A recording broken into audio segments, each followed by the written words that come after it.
Hello everyone, आप सभी का फिर से स्वागत है। ये एनसीईआरटी पॉलिटी का डिस्कशन है। हमारा टॉपिक चल रहा है संसद यानी पार्लियामेंट अध्याय 12। इस टॉपिक से रिलेटेड जो पहलू बचे हुए हैं पहले इनको कंप्लीट कर लेते हैं। सबसे पहले संसद में विभिन्न प्रकार के जो प्रस्ताव हैं इसके बारे में चर्चा करेंगे। आधे घंटे की चर्चा को छोड़कर संसद में किसी प्रश्न का उत्तर पाने में कम से कम 10 दिन का समय लगता है और जिस कारण किसी अविलंबनीय या सार्वजनिक महत्व के विषय को सदन में उठाने के संबंध में संसद के दोनों सदनों में एक प्रक्रिया निर्धारित की गई है। संसद में विभिन्न प्रस्तावों का जो वर्गीकरण है इसे दो वर्गों में वर्गीकृत किया गया है। अविलंबनीय लोक महत्व के विषयों से संबंधित प्रस्ताव और दूसरा है सार्वजनिक महत्व के अन्य विषयों से संबंधित प्रस्ताव। अविलंबनीय लोक महत्व के विषयों से संबंधित जो प्रस्ताव है, पहला है स्थगन प्रस्ताव, दूसरा है ध्यान आकर्षण प्रस्ताव, तीसरा है अल्पकालीन चर्चा। इसके बाद नियम 184 के अंतर्गत प्रस्ताव और नियम 377 के अंतर्गत प्रस्ताव। इसके बाद जो सार्वजनिक महत्व के अन्य विषयों से संबंधित जो प्रस्ताव है इसमें पहला है मूल प्रस्ताव, इसके अंतर्गत अविश्वास प्रस्ताव और विशेषाधिकार प्रस्ताव है। इसके बाद विश्वास प्रस्ताव, निंदा प्रस्ताव, कटौती प्रस्ताव और धन्यवाद प्रस्ताव। इन सभी को बारी बारी से हम लोग अच्छे से चर्चा करेंगे।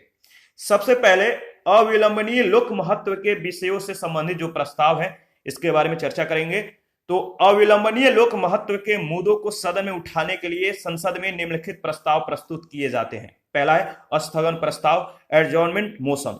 देखिए, इस प्रस्ताव के द्वारा ऐसे गंभीर विषयों पर सदन का जो है ध्यान आकर्षित किया जाता है जिन विषयों पर शीघ्र विचार न होने पर इसका गंभीर परिणाम हो सकते हैं। इसीलिए सामान्य कार्य को रोककर उन मामलों पर तुरंत विचार करना आवश्यक हो जाता है और लोकसभा अध्यक्ष स्थगन प्रस्ताव पर चर्चा प्रारंभ करने के बाद उस दिन तक बैठक को स्थगित नहीं कर सकता जब तक कि स्थगन प्रस्ताव का समाधान न हो जाए।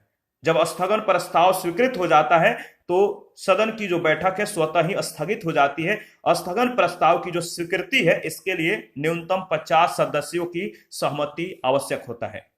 दूसरा है ध्यान आकर्षण प्रस्ताव, कॉल अटेंशन मोशन। ठीक है, सदन का सदस्य किसी अविलंबनीय लोक महत्व के विषय की ओर जो है संबंधित मंत्री का ध्यान आकर्षित करवा सकता है। यानी बिना लेट किए उस विषय पर जो है बहुत जल्द चर्चा करना जरूरी हो जाता है।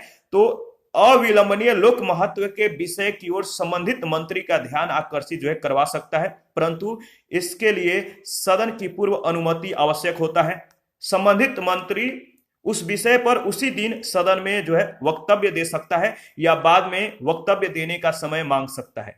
ध्यान आकर्षण प्रस्ताव की सूची निम्नलिखित रूप में सदन के महासचिव को जो है संबोधित की जाती है और उसकी प्रतियां जो उसकी कॉपीज होती है उसकी प्रतियां अध्यक्ष और संबंधित मंत्री को भेजी जाती है। इसके बाद है अल्पकालीन चर्चा।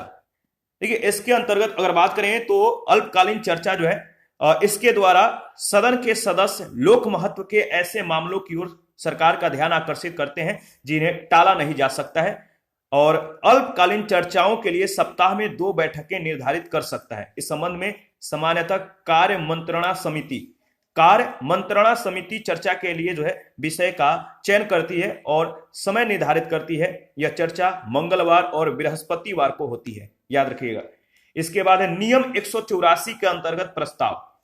लोकसभा की नियमावली का अध्याय जो 14 है सदन में लाए जाने वाले प्रस्तावों से संबंधित है। तो लोकसभा की जो नियमावली है इसका अध्याय 14 सदन में लाए जाने वाले प्रस्तावों से संबंधित है। इस अध्याय में नियम 184 से नियम 192 तक का जो है उल्लेख किया गया है। लोकसभा में किसी भी विषय पर चर्चा प्रारंभ करने से पहले अध्यक्ष के सामने नियम 184 के अंतर्गत एक प्रस्ताव लाया जाता है। नियम 184 के अंतर्गत अध्यक्ष से प्रस्ताव पर चर्चा के लिए अनुमति ली जाती है, जबकि चर्चा पर मतदान नियम 191 के अंतर्गत होता है, न कि नियम 184 के अंतर्गत, याद रखिएगा। और इस नियमावली के अध्याय 15 के नियम 193 से 195 तक में लोक महत्व के विषय पर प्रस्ताव लाकर चर्चा हो सकती है। यह नियम 184 का एक अपवाद है।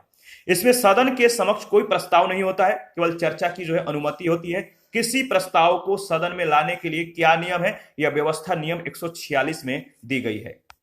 नियम 377 के अंतर्गत जो प्रस्ताव है इसके बारे में चर्चा कर लेते हैं। देखिए, जिन विषयों को अन्य किसी माध्यम से नहीं उठाया जा सकता उन्हें नियम 377 के अंतर्गत उठाया जाता है। जिन विषयों को अन्य किसी माध्यम से नहीं उठाया जा सकता उन्हें नियम 377 के अंतर्गत जो है उठाया जाता है। कोई विषय नियम 377 के अधीन उठाए जाने के योग्य है या नहीं, इसका निर्णय केवल लोकसभा अध्यक्ष के द्वारा किया जाता है। याद रखिएगा, क्योंकि याद रखिए केवल लोकसभा में ही नियम 377 जो है, केवल लोकसभा में ही नियम 377 के अधीन मामले उठाए जा सकते हैं, राज्यसभा में नहीं। राज्यसभा में इस प्रकार के मामले विशेष उल्लेख के माध्यम से उठाए जा सकते हैं। इसके बाद है सार्वजनिक महत्व के जो अन्य विषयों से संबंधित प्रस्ताव है, इसके बारे में चर्चा कर लेते हैं। ठीक है, सार्वजनिक महत्व के प्रश्न को संसद के समक्ष प्रस्तुत करने के लिए सदस्य निम्नलिखित प्रस्ताव प्रस्तुत कर सकते हैं। पहला है मूल प्रस्ताव। यह स्वयं में एक संपूर्ण प्रस्ताव होता है जो सदन के अनुमोदन के लिए, अप्रूवल के लिए प्रस्तुत किया जाता है। लोकसभा के अध्यक्ष, उपाध्यक्ष या राज्यसभा के उपसभापति के निर्वाचन या पद त्याग के लिए जो प्रस्ताव लाए जाते हैं वे मूल प्रस्ताव कहलाते हैं। और इस प्रस्ताव के संबंध में कहा जाता है कि इससे सदन के निर्णय की अभिव्यक्ति होती है। निम्नलिखित प्रस्ताव मूल प्रस्ताव होते हैं। पहला है अविश्वास प्रस्ताव, यानी नो कॉन्फिडेंस मोशन।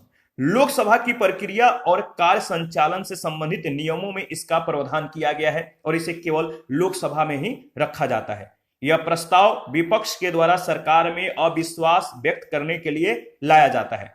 अविश्वास प्रस्ताव के अंतर्गत जो है सरकार की किसी भी नीति, किसी भी भूल या कार्य पर चर्चा हो सकती है। लोकसभा में अविश्वास प्रस्ताव पारित हो जाने पर मंत्रिपरिषद को त्याग देना पड़ता है। तो याद रखिएगा, अविश्वास प्रस्ताव के जो इंपॉर्टेंट मतलब फैक्ट है इसके बारे में चर्चा कर लेते हैं। देखिए, जो अविश्वास प्रस्ताव है, यह प्रस्ताव प्रस्तुत करने के लिए इसे लोकसभा के कम से कम 50 सदस्यों का, 50 मेंबर्स का जो है समर्थन प्राप्त होना चाहिए। एक बार स्वीकृत हो जाने पर इसको लोकसभा की तत्कालीन समस्त कार्यवाही पर जो है वरीयता दी जाती है। अविश्वास प्रस्ताव लाने के लिए किसी कारण की आवश्यकता नहीं होती है। यदि कारणों का उल्लेख भी किया जाए तो वे प्रस्ताव का भाग नहीं बनते हैं। भारतीय संसदीय परंपरा में पहला अविश्वास प्रस्ताव अगस्त 1963 में, याद रखिएगा, आचार्य जेबी कृपलानी के द्वारा पंडित जवाहरलाल नेहरू के सरकार के विरुद्ध प्रस्तुत किया गया था, परंतु यह पारित नहीं हो सका। अब तक लोकसभा में कुल 27 अविश्वास प्रस्ताव जो है प्रस्तुत किए जा चुके हैं, जिसमें सर्वाधिक जो है 15 बार अविश्वास प्रस्ताव इंदिरा गांधी के सरकार के विरुद्ध लाए गए। तो देख लेते हैं किनके बीच, मतलब किनके समय में कितने जो है अविश्वास प्रस्ताव मतलब कि लाए गए हैं। देखिए, विभिन्न सरकारों के विरुद्ध अविश्वास प्रस्ताव लाया गया है। इंदिरा गांधी के समय में सबसे ज्यादा यानी 15 जो है अविश्वास प्रस्ताव लाए गए। इसके बाद लाल बहादुर शास्त्री के समय में 3, पीवी नरसिम्हा राव के समय में जो है 3 और मोरारजी देसाई के समय में 2, पंडित जवाहरलाल नेहरू के समय में अविश्वास प्रस्ताव जो लाया गया था वो 1 था, और राजीव गांधी के समय में भी 1, अटल बिहारी वाजपेयी के समय में भी 1 और नरेंद्र मोदी के समय में भी 1 अविश्वास प्रस्ताव लाए गए हैं। ध्यान रखिएगा, संसद में अब तक जो है 27 बार अविश्वास प्रस्ताव लाया गया है। मोरारजी देसाई ने 15 जुलाई 1979 को अविश्वास प्रस्ताव पर मतदान से पहले ही त्याग पत्र दे दिया था। 26वें और 27वें अविश्वास प्रस्ताव के मध्य 15 वर्षों का अंतर रहा। याद रखिएगा। इसके बाद है विशेषाधिकार प्रस्ताव। विशेषाधिकार प्रस्ताव यह किसी सदस्य के द्वारा उस समय प्रस्तुत किया जाता है जब सदस्य यह अनुभव करता है कि किसी मंत्री ने सही तथ्यों को प्रकट न करके यानी गलत सूचना देकर संपूर्ण सदन या सदन के एक या अधिक सदस्यों के विशेषाधिकारों का उल्लंघन किया गया है, तो विशेषाधिकार प्रस्ताव लाया जाता है। इसके बाद विश्वास प्रस्ताव क्या है, कॉन्फिडेंस मोशन क्या है, इसके बारे में देख लेते हैं। कॉन्फिडेंस मोशन, इसका प्रावधान न तो संविधान में है और न ही लोकसभा के प्रक्रिया और कार्य संचालन से संबंधित नियमों में है। विश्वास प्रस्ताव का प्रारंभ भारतीय संसदीय परंपरा की देन है। यह अविश्वास प्रस्ताव का विपरीत प्रस्ताव है जिसे सरकार के द्वारा लोकसभा का विश्वास प्राप्त करने के लिए प्रस्तुत किया जाता है। किसके लिए? तो सरकार के द्वारा लोकसभा के लिए विश्वास प्राप्त करने के लिए जो है यह प्रस्तुत किया जाता है, और अगर विश्वास प्रस्ताव जो है पारित हो जाता है तो लोकसभा भंग हो जाता है। इसके बाद निंदा प्रस्ताव क्या है, इसका प्रावधान लोकसभा की प्रक्रिया और कार्य संचालन से संबंधित नियमों में है। केवल विपक्ष के द्वारा इसे लोकसभा में प्रस्तुत किया जा सकता है। लोकसभा के द्वारा इस प्रस्ताव के पारित हो जाने का जो उद्देश्य है सरकार की निंदा करना है, और इस प्रस्ताव के पारित होने से सरकार की प्रतिष्ठा गिरती है, किंतु सरकार नहीं गिरती है, सिर्फ उसके मतलब प्रतिष्ठा में कमी आता है, न कि सरकार समाप्त हो जाती है। और ऐसे स्थिति में सरकार को शीघ्र एक जो है विश्वास प्रस्ताव लाकर सदन का विश्वास प्राप्त करना आवश्यक होता है। इसके बाद है कट मोशन, कटौती प्रस्ताव। इसका मतलब देखिए, जिस प्रस्ताव के द्वारा सरकार या उसके किसी विभाग के द्वारा धन के लिए प्रस्तावित मांगों में कटौती का प्रस्ताव रखा जाता है, तो जिस प्रस्ताव के द्वारा सरकार या उसके किसी विभाग के द्वारा धन के लिए प्रस्ताव जो है, जो धन होता है, इसके प्रस्ताव में कटौती का जो रखा जाता है, प्रस्तावित मांगों में जो मांग की गई है उसमें कटौती का जो प्रस्ताव रखा जाता है उसे कटौती प्रस्ताव कहते हैं। और इस प्रकार का जो प्रस्ताव है अध्यक्ष अपने विवेक के आधार पर स्वीकृत करता है। कटौती प्रस्ताव 3 प्रकार के होते हैं। तो कटौती प्रस्ताव कितने प्रकार के होते हैं? 3 प्रकार के होते हैं। पहला याद रखिएगा, पहला है नीतिगत कटौती, दूसरा है अर्थगत कटौती और तीसरा है सांकेतिक कटौती। देखिए, यदि लोकसभा में कटौती प्रस्ताव पारित हो जाता है तो मंत्री परिषद को त्याग पत्र देना पड़ता है। जो नीतिगत कटौती है, पॉलिसी कट जो है, इसके बारे में देख लेते हैं। इसका मतलब क्या है? नीतिगत कटौती का मतलब इस प्रस्ताव का उद्देश्य किसी विशेष नीति को अस्वीकार करना होता है, किसी विशेष पॉलिसी को अस्वीकार करना होता है, और इस प्रकार का विधेयक प्रस्तुत करते समय सदस्यों को यह बताना होता है कि वह सरकार के नीति में किस नीति में कटौती चाहते हैं, और इस प्रस्ताव से मांगी की जो नीतिगत कटौती होता है, इस मतलब कि प्रस्ताव से जो मांगी गई राशि है इसको कम करके 1 रुपए तक सीमित कर दिया जाता है। तो इस प्रस्ताव का जो मेन उद्देश्य होता है पॉलिसी को अस्वीकार करना, किसी नीति को अस्वीकार करना। इसके बाद है इकोनॉमिक कट, अर्थगत कटौती। इस प्रस्ताव का जो उद्देश्य होता है किसी मद में सरकार के द्वारा मांगी गई राशि में एक विशेष मात्रा में कटौती करना। इसके बाद है एक नेक्स्ट जो है एक जो टोकन कट है, प्रतीक कटौती। तो टोकन कट का मतलब होता है इस आशय के प्रस्ताव के माध्यम से किसी राशि में 100 रुपए की कटौती का प्रस्ताव रखा जाता है, और इस प्रस्ताव का जो उद्देश्य होता है सरकार के किसी नीति विशेष के प्रति विरोध को प्रकट करना। इसके बाद है धन्यवाद प्रस्ताव। यह कब लाया जाता है? तो संसदीय प्रणाली में आम चुनाव के पश्चात जब नई सरकार गठित होती है और वर्ष के प्रथम सत्र के आरंभ में राष्ट्रपति संसद को संबोधित करता है, जिसमें वह सरकार के नीतियों और कार्यक्रमों का सांकेतिक उल्लेख करता है, तो सरकार की ओर से राष्ट्रपति के अभिभाषण के पश्चात राष्ट्रपति के प्रति धन्यवाद जो है ज्ञापित करने के लिए धन्यवाद प्रस्ताव को लाया जाता है। और इस प्रस्ताव के पारित होने का जो अर्थ होता है कि सरकार के नीतियों में सदन को विश्वास है।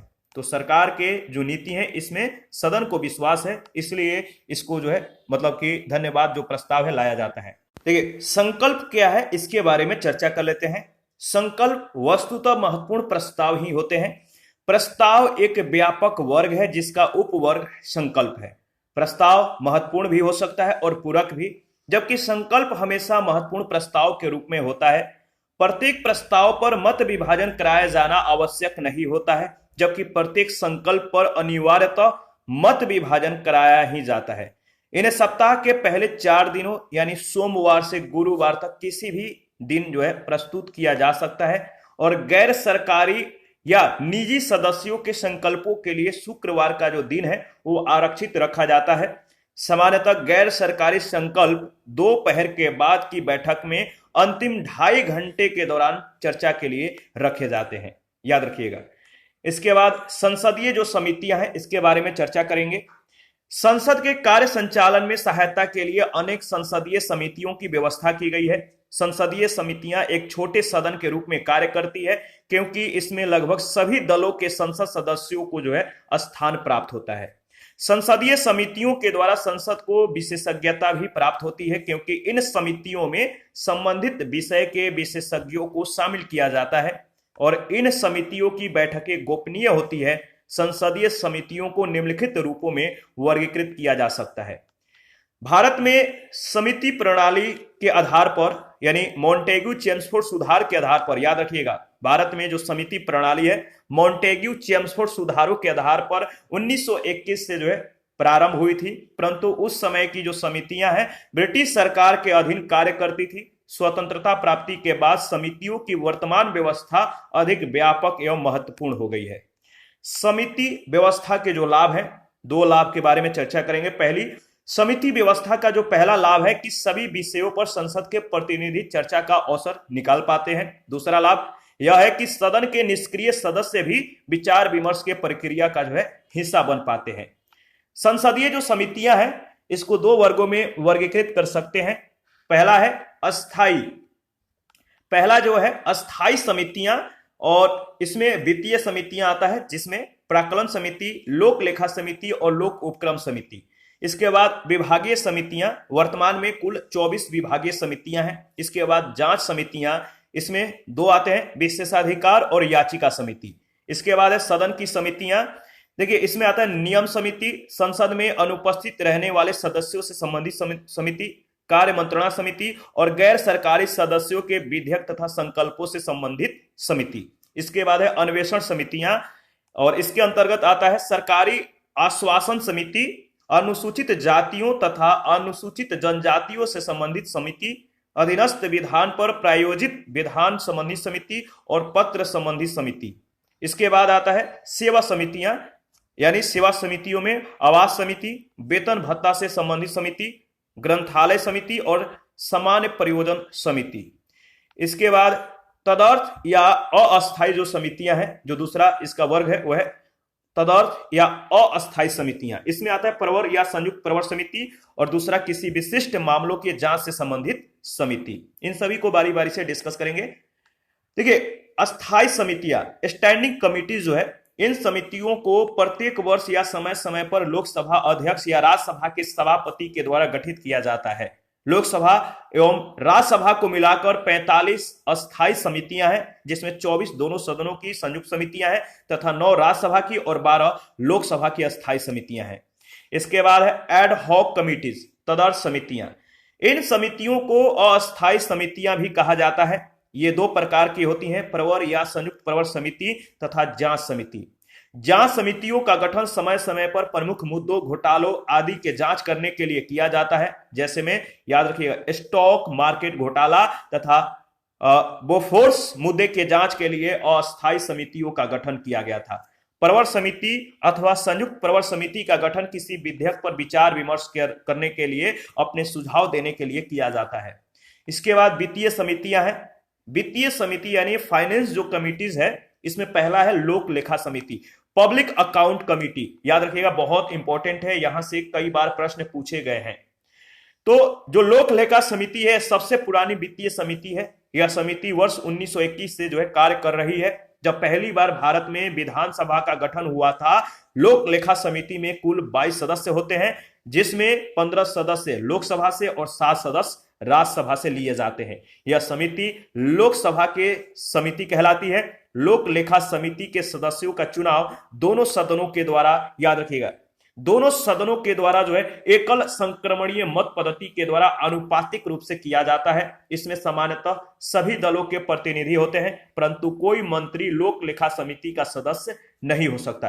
तो मंत्री जो होंगे वो लोक लेखा समिति के सदस्य नहीं हो सकते हैं। 1967 के बाद से इस समिति का अध्यक्ष विपक्षी दल के किसी सदस्य को चुना जाता है। तो अध्यक्ष कौन होगा? विपक्षी दल के किसी सदस्य को चुना जाएगा।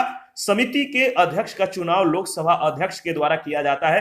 लोक लेखा समिति का कार्यकाल 1 वर्ष का होता है। तो 2-3 फैक्ट को ध्यान में रखिएगा। इसमें कितने सदस्य शामिल होते हैं? तो 22। कितने राज्यसभा से, कितने लोकसभा से, इसका कार्यकाल कितना होता है, और इसके मतलब कि अध्यक्ष जो होते हैं वो कौन होते हैं। तो इन पहलुओं पर आपको ध्यान देना है। भारत में संघ तथा राज्यों के लेखा परीक्षण का अधिकार भारत के नियंत्रक एवं महालेखा परीक्षक यानी कैग को दिया जाता है। तो भारत में संघ और राज्यों के लेखा परीक्षण का अधिकार किसको दिया गया है? तो कैग को, नियंत्रक एवं महालेखा परीक्षक को। यह समिति नियंत्रक एवं महालेखा परीक्षक के द्वारा प्रस्तुत की गई रिपोर्ट का परीक्षण करती है। राष्ट्रपति के द्वारा इन लेखाओं की रिपोर्ट को सदन के पटल पर रखा जाता है। अतः लोक लेखा समिति का कार्य द्वितीयक होता है, क्योंकि यह नियंत्रक एवं महालेखा परीक्षक के द्वारा प्रस्तुत रिपोर्ट पर कार्य करती है।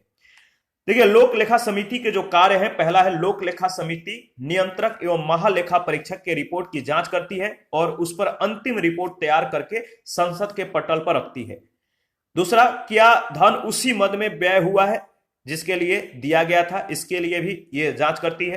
क्या इस व्यय के लिए संसद ने अनुमति प्रदान कर दी है, क्या व्यय संसद के अनुमति से अधिक था या अतिरिक्त व्यय तो नहीं हुआ है, यदि हुआ है तो इसके लिए कौन सी परिस्थितियां उत्तरदायी है, इन सभी की जो है ये जांच पड़ताल करती है ये समितियां। इसके बाद देखिए, लोक लेखा समिति अपने कार्य संपादन के लिए नियंत्रक एवं महालेखा परीक्षक की सहायता लेती है।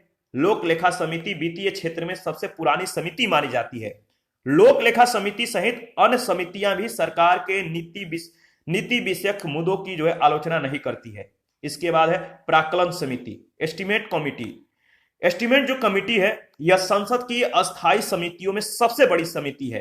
प्राक्कलन समिति, याद रखिएगा, प्राक्कलन समिति लोकसभा के 30 सदस्यों से निर्मित होती है। तो प्राक्कलन समिति में सिर्फ लोकसभा के सदस्य होते हैं, कितने, तो 30 मेंबर होते हैं। यानी इस समिति का गठन केवल लोकसभा के सदस्यों से किया जाता है, सत्ता पक्ष से। और इस समिति का जो गठन है सर्वप्रथम कब किया गया था, 1950 में। इस समिति का कार्यकाल भी 1 वर्ष का होता है, याद रखिएगा। और इस समिति में सरकार का कोई मंत्री सदस्य नहीं हो सकता है। तो सरकार का कोई मंत्री इसका सदस्य नहीं हो सकता है। सत्तारूढ़ दल का कोई सदस्य इसका अध्यक्ष होता है। सरकार के द्वारा लोकसभा में बजट प्रस्तुत करने के बाद इस समिति का गठन किया जाता है। यह समिति भी सरकार के नीतियों की आलोचना नहीं कर सकती है, याद रखिएगा। इसके बाद अगर बात करें तो देखिए, लोक लेखा समिति एवं प्राक्कलन समितियां दोनों परस्पर एक दूसरे की पूरक भूमिका निभाती हैं, ठीक है। और क्योंकि लोक लेखा समिति व्यय पर नियंत्रण तथा प्राक्कलन समिति व्यय के आकलन को नियंत्रित करने का कार्य करती है, इसीलिए दोनों को जुड़वा बहनें भी, ट्विन सिस्टर भी कहा जाता है। यह सरकारी धन के अपव्यय को रोकने के सुझाव देती है, इसीलिए इसे मतलब कि अस्थायी मितव्ययिता समिति भी कहा जाता है। प्राक्कलन समिति के जो प्रमुख कार्य हैं इसके बारे में हम लोग डिस्कस करेंगे। तो देखिए, बजट अनुमान पर अध्ययन करने के बाद बजट में शामिल नीतियों से मितव्ययिता, संगठन में सुधार, कार्य कुशलता और प्रशासनिक सुधार के विषय में सुझाव देना। इस तथ्य की जांच करना कि क्या बजट अनुमान के अनुसार आवंटित धन उचित ढंग से व्यय किया गया है या नहीं। और इस समिति के द्वारा यह अनुशंसाएं की जाती हैं कि बजट अनुमान संसद में किस प्रारूप में पेश किया जाए। इसके बाद है जांच समितियां, इसके बारे में चर्चा करेंगे। जांच समितियां, याद रखिएगा, जो जांच समितियां हैं लोगों के द्वारा प्रस्तुत आवेदन के जांच और सांसदों के विशेषाधिकारों से जुड़े प्रश्नों तथा सांसदों के आचरण विषयक मुद्दों की जांच करती है। ये समितियां निम्नलिखित 3 प्रकार की होती हैं। तो जांच समितियां 3 प्रकार की होती है, याचिका समिति, विशेषाधिकार समिति और आचरण समिति। पहला है याचिका समिति।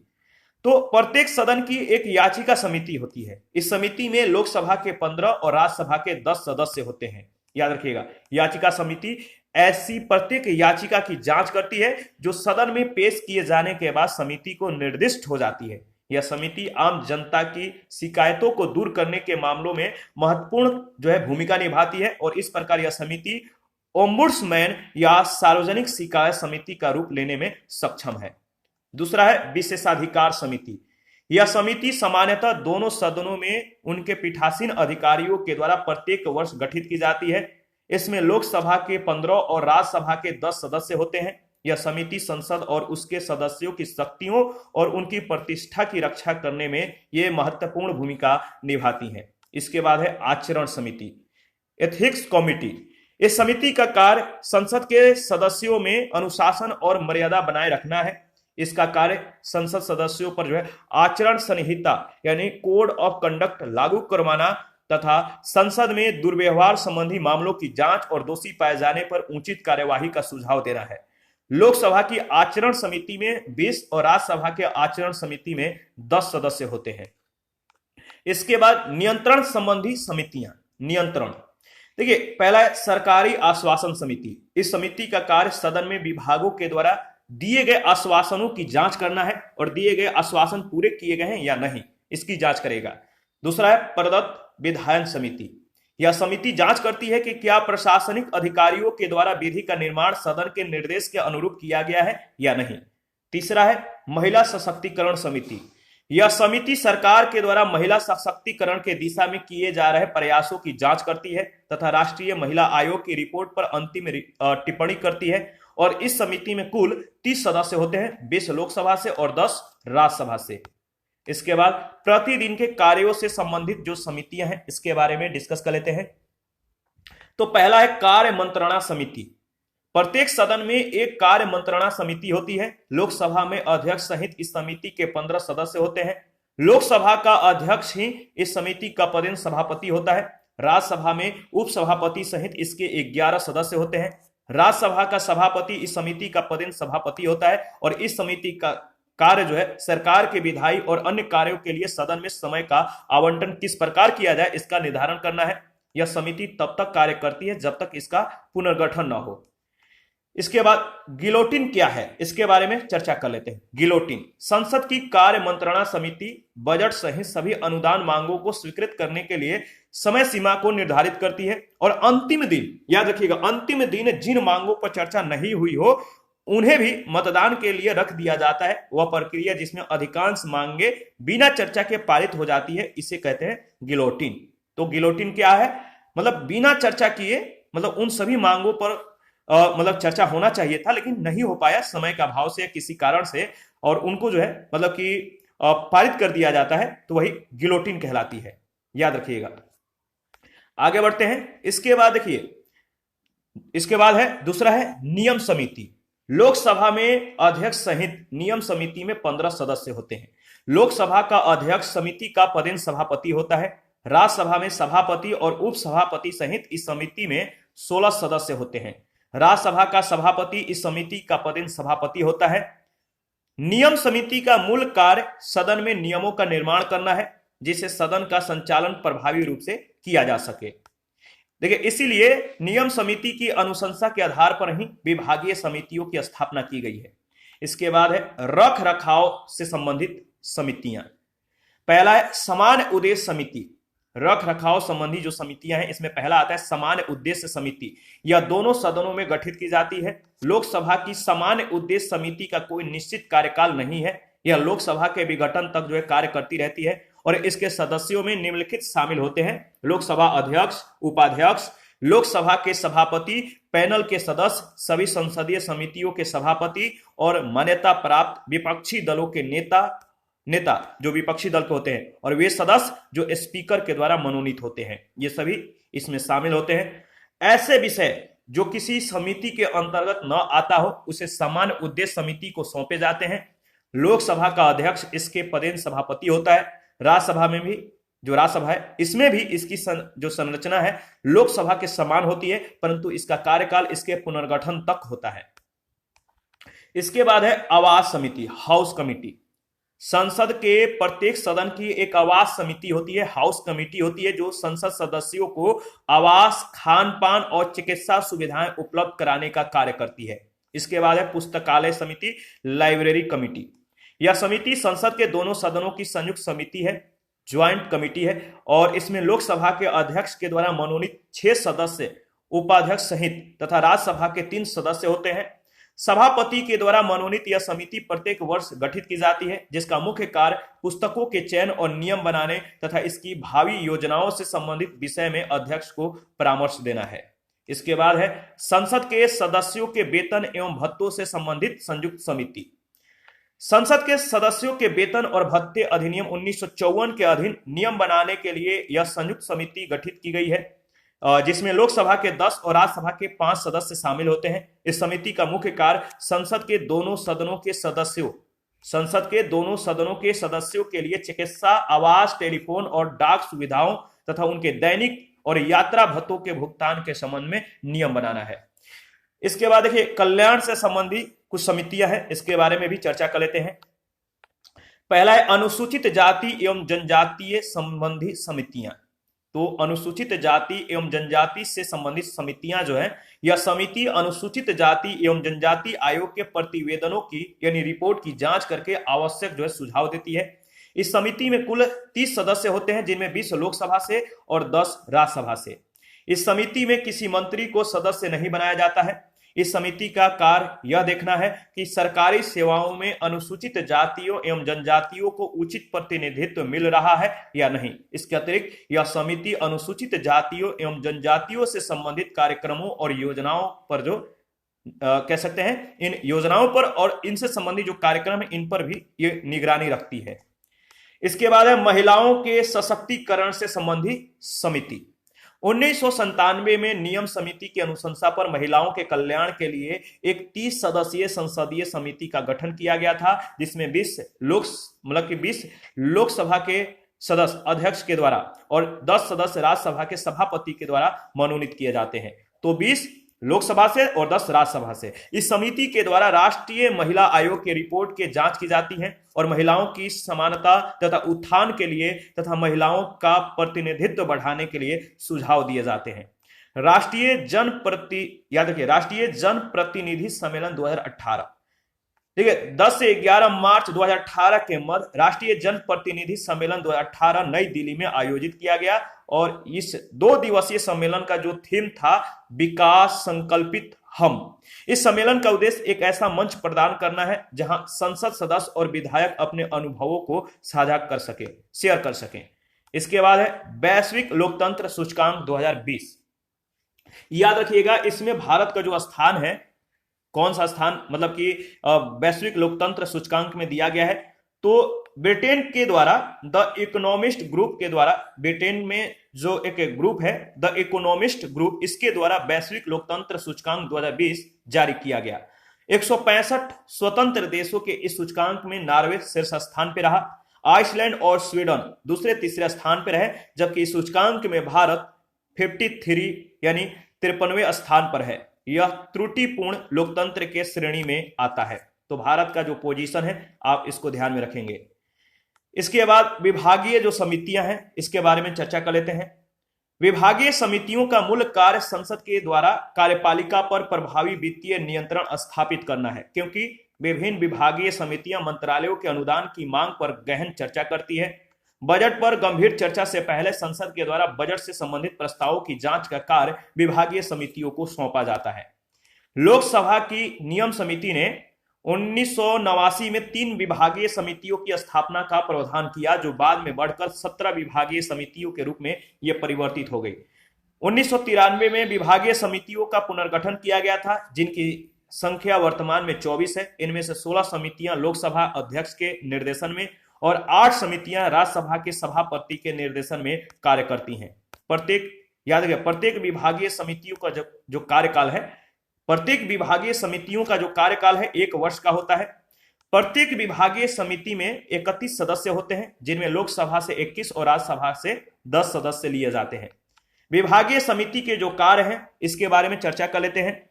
देखिए, पहला जो कार्य है संबंधित मंत्रालय अथवा विभागों के अनुदान की मांग पर विचार करना। दूसरा है मंत्रालय की वार्षिक रिपोर्ट पर विचार करना। तीसरा, ऐसे विधेयकों पर विचार करना जो लोकसभा अध्यक्ष अथवा राज्यसभा के सभापति के द्वारा निर्देशित हो। चौथा, विभागीय समितियों में सरकार का कोई भी मंत्री सदस्य नहीं हो सकता है। पांचवा, समितियों के द्वारा नीतिगत आधार पर सरकार की आलोचना नहीं की जाती है।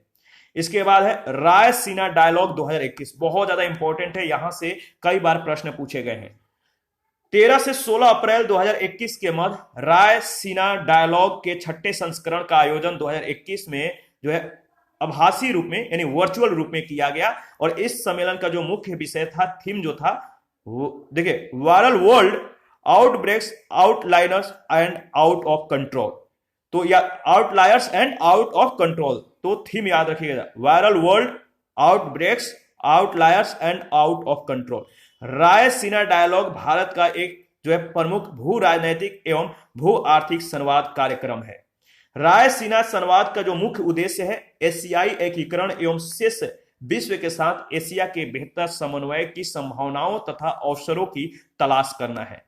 ठीक है, और इसी के साथ आज का सेशन समाप्त होता है। नेक्स्ट सेशन में राज्य कार्यपालिका व राज्य विधायिका के संदर्भ में हम लोग डिस्कस करेंगे। आप अपना प्रतिक्रिया देते रहिए, आपके प्रतिक्रियाओं का हमें बेसब्री से इंतजार रहता है। और जिन लोगों ने Telegram channel, Telegram quiz group, Facebook page, Instagram को ज्वाइन नहीं किया है, वीडियो के डिस्क्रिप्शन बॉक्स में उसका लिंक है, आप ज्वाइन कर सकते हैं। और किसी भी पॉइंट या किसी भी टॉपिक में कोई भी आपको डाउट हो, आप कमेंट कर सकते हैं, या टेलीग्राम चैनल या चैनल कि कम्युनिटी बॉक्स में जाइए, वहां पे जो अपडेट दिए जाते हैं वो उसके नीचे आप जो है कमेंट कर सकते हैं, या फेसबुक पेज या इंस्टाग्राम पे भी आप कन्वर्सेशन कर सकते हैं। आपके डाउट को क्लियर करने की बहुत ज्यादा कोशिश की जाएगी।